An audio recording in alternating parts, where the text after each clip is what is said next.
بسم اللہ الرحمن الرحیم۔ السلام علیکم۔ 8 روز کے سفر کے بعد حضرت صلی اللہ علیہ وآلہ وسلم 8 ربیع الاول سن 1490 کو دوپہر کے وقت قباء کے قریب پہنچے۔ قباء مدینہ سے چند میل کے فاصلے پر ہے اور وہ مدینہ کا ایک محلہ ہی سمجھا جاتا تھا۔ وہاں قبیلہ بنی عمرو بن عوف کے لوگ بکثرت آباد تھے اور روشنی اسلام سے منور ہو چکے تھے۔ مکہ سے آپ صلی اللہ علیہ وآلہ وسلم کی روانگی کی خبر کئی روز پہلے مدینہ پہنچ چکی تھی، اس لیے انصار مدینہ روزانہ صبح سے دوپہر تک بستی سے باہر نکل کر آپ کے انتظار میں کھڑے رہتے تھے کہ آپ دور سے تشریف لاتے ہوئے نظر آئیں گے۔ جب دھوپ خوب تیز اور ناقابل برداشت ہو جاتی تو واپس اپنے گھروں میں آ جاتے۔ حضرت صلی اللہ علیہ وآلہ وسلم چونکہ قباء کے نزدیک دوپہر کے وقت پہنچے، لہٰذا قباء والے مشتاقین اسی وقت انتظار کرتے کرتے اپنے گھروں میں واپس کیے گئے تھے۔ ایک یہودی جو روزانہ مسلمانوں کے جمع غفیر کو اس طرح بستی سے باہر انتظار کرتے دیکھتا اور جانتا تھا کہ حضرت مکہ سے آنے والے ہیں جن لوگوں کا ان کو انتظار ہے، وہ اتفاقاً اسی وقت اپنی گھڑی یا مکان کی چھت پر چڑھا ہوا تھا۔ اس نے دور سے حضرت صلی اللہ علیہ وآلہ وسلم کے اس مختصر قافلہ کو آتے ہوئے دیکھ کر گمان کیا کہ یہی وہ قافلہ ہے جس میں حضرت تشریف لا رہے ہیں۔ چنانچہ اس نے زور سے آواز دی، اے گروہ عرب، اے دوپہر کو آرام کرنے والوں، تمہارا مطلوب یا تمہاری خوش نصیبی کا سامان تو یہ آپ پہنچا ہے۔ داخل ہوئے اور جمعہ تک یہی مقیم رہے۔ حضرت صلی اللہ علیہ وآلہ وسلم کلثوم بنت حدم کے مکان میں اور حضرت ابوبکر صدیق حبیب بن اصاف کے مکان میں فروکش ہوئے۔ سعد بن خثیمہ کے مکان میں آپ مجلس فرماتے، یعنی سعد بن خثیمہ کے مکان میں لوگ آ کر آپ صلی اللہ علیہ وآلہ وسلم کی زیارت کرتے اور آپ کے گرد مجمع لگا رہتا۔ قباء میں آپ صلی اللہ علیہ وآلہ وسلم نے انہی چند ایام کے اندر ایک مسجد کی بنیاد رکھی اور یہ سب سے پہلی مسجد تھی جو اسلام میں بنائی گئی۔ اس کے بعد 12 ربیع الاول جمعہ کے روز آپ صلی اللہ علیہ وآلہ وسلم قباء سے روانہ ہو کر مدینہ میں داخل ہوئے۔ ابھی آپ صلی اللہ علیہ وآلہ وسلم قباء ہی میں فروکش تھے کہ حضرت علی بھی آپ کی خدمت میں پہنچ گئے۔ حضرت علی نے یہ سفر مکہ سے مدینہ تک پیدل طے کیا۔ آپ صلی اللہ علیہ وآلہ وسلم جب تک غار ثور میں رہے، حضرت علی مکہ میں مقیم رہ کر امانتیں لوگوں کے سپرد کرتے رہے۔ عجیب اتفاق ہے کہ جس روز حضرت غار ثور سے مدینہ کی طرف روانہ ہوئے، اسی روز حضرت علی بھی مکہ سے مدینہ کی طرف چلے، مگر حضرت علی چونکہ تنہا روانہ ہوئے اس لیے آپ رات بھر تو راستہ چلتے اور دن کے وقت کہیں چھپ کر پڑے رہتے۔ حضرت صلی اللہ علیہ وآلہ وسلم معروف راستے سے بچ کر تشریف لائے اور 8 دن میں قباء پہنچے۔ حضرت علی معروف راستے پر آئے مگر چونکہ پیدل تھے اس لیے آپ صلی اللہ علیہ وآلہ وسلم سے 3-4 دن بعد قباء پہنچے۔ جمعہ کے دن آپ صلی اللہ علیہ وآلہ وسلم قباء اور بنی عمرو بن عوف یعنی قباء والوں سے رخصت ہو کر شہر مدینہ میں قیام کے ارادے سے چلے۔ مدینہ کے ہر محلہ میں ہر ایک خاندان اس امر کا خواہاں تھا کہ حضرت صلی اللہ علیہ وآلہ وسلم ہم میں مقیم ہیں۔ آپ صلی اللہ علیہ وآلہ وسلم بنو سالم بن عوف کے محلہ میں تھے کہ نماز جمعے کا وقت ہو گیا۔ آپ صلی اللہ علیہ وسلم نے وہیں ایک میدان میں 100 آدمیوں کے ساتھ نماز جمعہ ادا فرمائی۔ یہ مدینہ میں آپ صلی اللہ علیہ وآلہ وسلم کا پہلا جمعہ اور پہلا خطبہ تھا۔ اس جگہ بعد میں ایک مسجد تیار ہو گئی۔ نماز جمعہ ادا فرما کر آپ صلی اللہ علیہ وسلم اپنی اونٹنی پر سوار ہو گئے۔ قبیلہ بنو سالم بن عوف کے لوگوں نے آ کر آپ صلی اللہ علیہ وآلہ وسلم کی اونٹنی کی مہار پکڑ لی اور آپ کو اپنے یہاں ٹھہرانا چاہا۔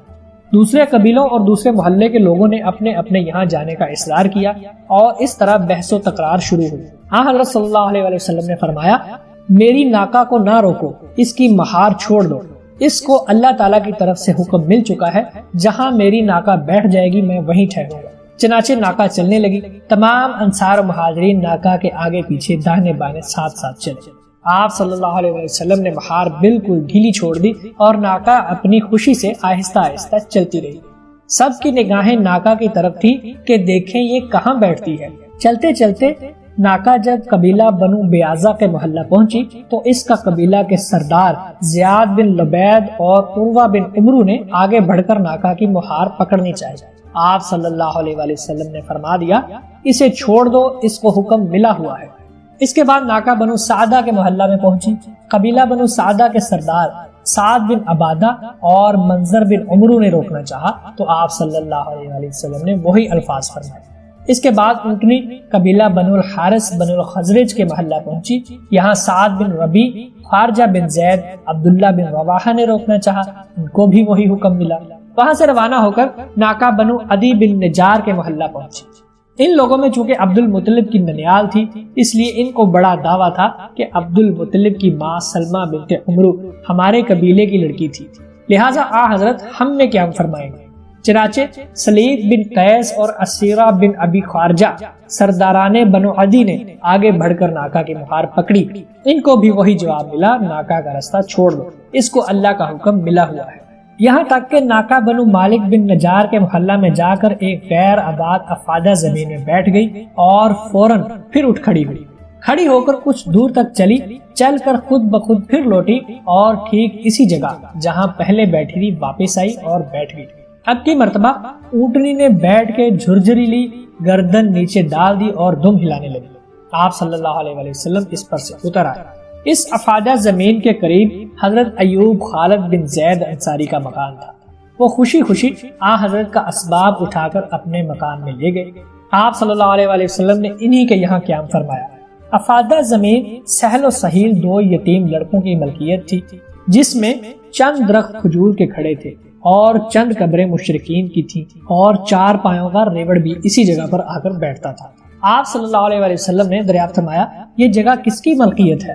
معاذ بن عفرہ نے عرض کیا کہ میرے رشتہ دار 2 یتیم لڑکے اس زمین کے مالک ہیں اور میرے ہی پاس پرورش پا رہے ہیں، میں ان کو رضامند کر لوں گا۔ آپ صلی اللہ علیہ وسلم یہاں شوق سے مسجد بنائے۔